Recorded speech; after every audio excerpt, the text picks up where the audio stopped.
जी chills global update में आप सभी का स्वागत है। यूएन रिफॉर्म, परमानेंट सीट और वीटो पावर को लेकर रूस लंबे समय से चेतावनी दे रहा है, लेकिन अब वो भारत के लिए पागल हो चुका है, जबकि वहीं दो देशों को वीटो देने से उसने साफ इनकार कर दिया है। रूस के नए ऐलान ने P5 देशों में जबरदस्त खलबली मचा दी है। खास करके उसने अमेरिका, फ्रांस और ब्रिटेन की टेंशन बढ़ा दी। वहीं G4 के दो देशों के लिए दरवाजा एकदम ब्लॉक कर दिया है और कहा है कि इनको किसी भी कीमत पर परमानेंट सीट नहीं देंगे। रूस ने कहा कि हम सिर्फ भारत, इजराइल और एक अफ्रीकी देश को सिक्योरिटी काउंसिल में परमानेंट सीट देंगे, बाकी किसी को घुसने नहीं देंगे। इस तरह से परमानेंट सीट को लेकर रूस बेहद आक्रामक हो गया है। रूस ने कहा कि खास करके भारत जैसे विकासशील देश को हम हर हाल में परमानेंट सीट दिलाकर रहेंगे।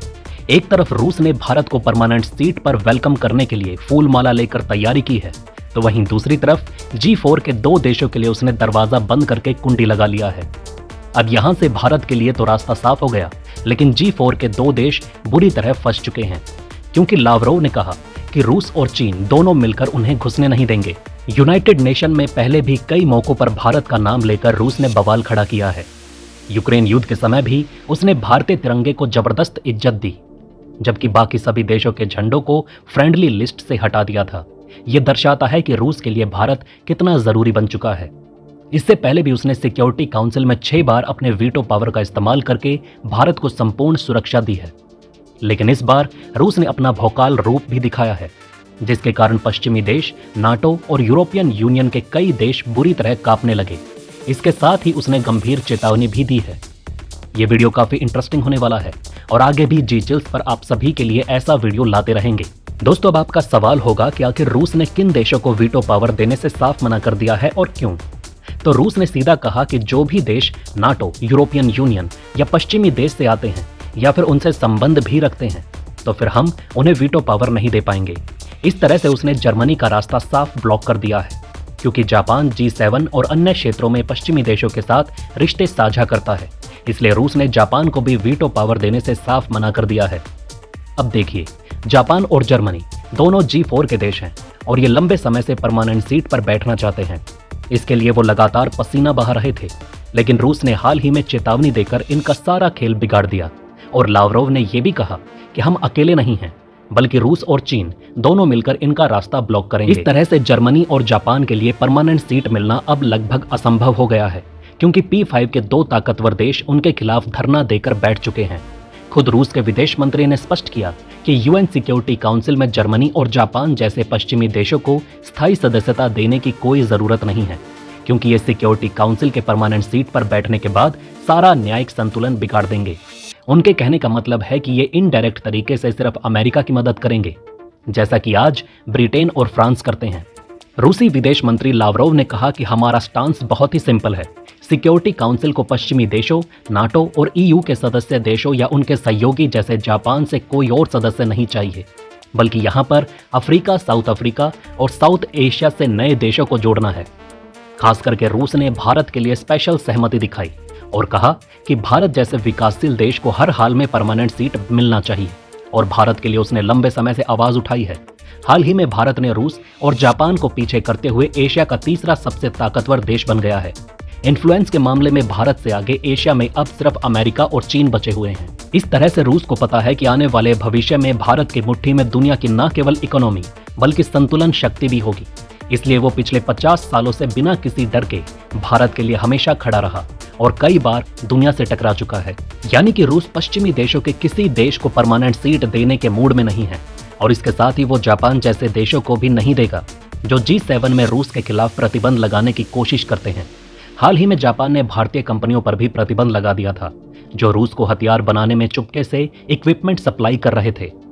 रूस के विदेश मंत्री ने आगे कहा कि अगर जर्मनी और जापान जैसे देश UNSC परमानेंट सीट पर शामिल होते हैं तो इससे न्याय की स्थिति और भी खराब होगी। उदाहरण के लिए आप बांग्लादेश और गाजा में देख सकते हैं अमेरिका ने क्या किया है। नेक्स्ट सवाल था कि रूस किसी भी पश्चिमी देश को UNSC के परमानेंट सीट पर क्यों नहीं घुसने दे रहा। तो अब आप इस बात को मानिए या ना मानिए, लेकिन दुनिया में इस वक्त अनडिक्लेयर्ड कोल्ड वार शुरू हो चुका है, जहां रूस और चीन जैसे देश एक तरफ हैं, जबकि बाकी सारे पश्चिमी गुट दूसरी तरफ, जबकि भारत जैसे देश न्यूट्रल रुख अपना रहे हैं। और इसी कारण हमें दोनों तरफ से सपोर्ट मिलता है। और अगर सिक्योरिटी काउंसिल में देखा जाए तो वहां पहले से ही 3 पश्चिमी देश हैं, जैसे कि अमेरिका, ब्रिटेन और फ्रांस शामिल है, जिसमें से ब्रिटेन और फ्रांस ने पिछले 33 सालों में अपने वीटो पावर का इस्तेमाल नहीं किया। ये दोनों अमेरिका के पपेट बने हुए हैं। जर्मनी और जापान अब नाटो और पश्चिमी गुट के सहयोगी हैं।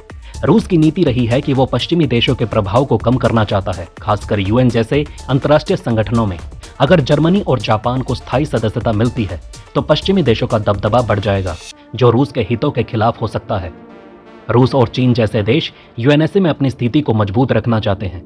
अगर जर्मनी और जापान जैसे पश्चिमी समर्थक देशों को स्थायी सदस्यता मिलती है तो रूस की कूटनीतिक और राजनीतिक ताकत को चुनौती मिल सकती है। इसलिए रूस का मानना है कि जर्मनी और जापान जैसे देशों को स्थायी सदस्यता देने से पश्चिमी गुट का प्रभुत्व बढ़ जाएगा और न्यायिक संतुलन बिगड़ सकता है। एक और सवाल था कि जर्मनी और जापान को ऐतिहासिक रूप से हिंसक देश के तौर पर क्यों देखा जाता है। तो अगर जर्मनी की बात करें तो जर्मनी को हिटलर के नेतृत्व में नाजी पार्टी के कारण द्वितीय विश्व युद्ध का प्रमुख आक्रांता माना जाता है। हिटलर की विस्तारवादी नीतियों और यहूदी समुदाय के खिलाफ नरसंहार ने दुनिया को हिलाकर रख दिया था। जर्मनी ने कई देशों पर हमला कर यूरोप में अपना कब्जा बढ़ाने की कोशिश की, जिसकी वजह से लाखों लोग मारे गए और फिर अंत में वर्ल्ड वॉर शुरू हो गया। इस ऐतिहासिक संदर्भ के कारण जर्मनी को एक हिंसक और आक्रामक देश के रूप में देखा जाता है। वहीं अगर जापान की बात करें तो जापान भी द्वितीय विश्व युद्ध के दौरान अपनी आक्रामक नीतियों के लिए कुख्यात रहा है। उसने एशिया के कई देशों पर आक्रमण किया, जैसे चीन, कोरिया और फिलीपींस। चीन को तो जापान ने मार मार कर बदहाल कर दिया था। जापान की सेना द्वारा मारे गए लाखों लोगों, खासकर नॉनकिंग नरसंहार और अन्य युद्ध अपराधों के कारण उसे भी हिंसक देश माना गया। जापान ने अमेरिका पर पर्ल हार्बर हमला किया, जो विश्व युद्ध में अमेरिका की एंट्री का कारण बना। हालांकि आज की डेट में जापान और जर्मनी बेहद शांतिप्रिय देश हैं, लेकिन पिछले कुछ समय में जापान और जर्मनी ने अपने डिफेंस बजट को बढ़ा दिया है, जो ये दर्शाता है कि दुनिया फिर से एक बार बारूद के ढेर पर बैठ रही है। रूस के विदेश मंत्री ने कुछ बातें और भी कही। उनके अनुसार कुछ देश यूएन सिक्योरिटी काउंसिल में सुधार की प्रक्रिया को जल्द पूरा करना चाहते हैं, लेकिन लावरोव ने कहा कि मॉस्को और बीजिंग इस प्रक्रिया को खतरनाक खेल में बदलने नहीं देंगे। उन्होंने ये भी बताया कि कुछ देश इस मुद्दे को जल्द से जल्द यूएन जनरल असेंबली में वोटिंग के लिए लाना चाहते हैं, लेकिन रूस और चीन चाहते हैं कि इसे आम सहमति से हल किया जाए, जिससे यूएन के भीतर विभाजन ना हो। लावरोव का मानना है कि बिना सोचे समझे जल्दबाजी में सुधार लाना खतरनाक हो सकता है और सभी देशों के विचार का सम्मान होना चाहिए। रूस और चीन इस मुद्दे पर गंभीर हैं और किसी तरह की जल्दबाजी को बढ़ावा नहीं देंगे। अगर आप उनके इस बयान का मतलब समझना चाहते हैं तो नीचे कमेंट में बताना। किसी नेक्स्ट वीडियो में इसका भी एनालिसिस कर देंगे। ये वीडियो ऑलरेडी काफ़ी लंबी हो चुकी है। तो दोस्तों, इस वीडियो में फिलहाल इतना ही। आप देख रहे थे जी चिल्स। जल्द पूरे होंगे आपके सारे विल्स।